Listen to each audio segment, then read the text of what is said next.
Virat Kohli chickened out of Test cricket and opted for an easier route in international cricket. That is ODI cricket. తెలుగులో translate చేసి లిటరల్గా చెప్పాలంటే Virat Kohli test క్రికెట్కి భయపడి retirement ఇచ్చేసాడు.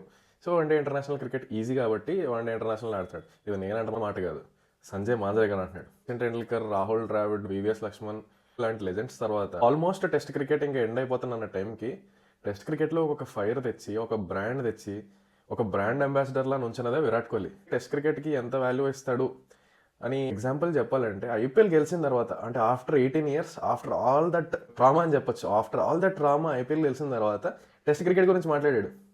ఇంకా అంతకన్నా ఇంక ఎగ్జాంపుల్ ఏంటి? ఏదో వీళ్ళందరూ ఏదో స్పాట్ లైట్లో ఉండాలి, లేకపోతే ఎవరినో ఒక పెద్ద మనిషిని అనేస్తే ఏంటి ఫేమస్ అయిపోతామన్న థాట్లో ఏర్పడితే అది మాట్లాడుతున్నారు. Coming to ODIs, Vijay Hazare trophy నడుస్తుంది.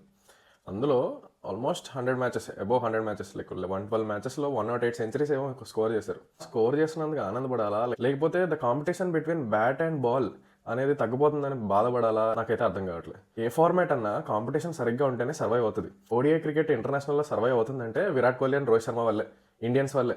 అండ్ ఏ ఫార్మాట్ అయినా ఇప్పుడు ఇండియన్స్ చూడడం మానేస్తే అది సర్వైవ్ అవ్వదు. సో 2027 వరకు ఓడిఐ క్రికెట్కి డొక్కా లేదు. బట్ ఆ తర్వాత అది సర్వైవ్ అవుతుందో అవ్వగలదో అనేది the competition between bat and ball బట్టి డిసైడ్ అవుతుంది. ఇవాళ ఇండియా వర్సెస్ న్యూజిలాండ్ మ్యాచ్ కూడా జరుగుతుంది. మోస్ట్లీ ఇంకెన్ని మ్యాచెస్ ఉంటాయో తెలియదు. 2020 వరల్డ్ కప్ తర్వాత వీళ్ళు ఆడతారో లేదో తెలియదు.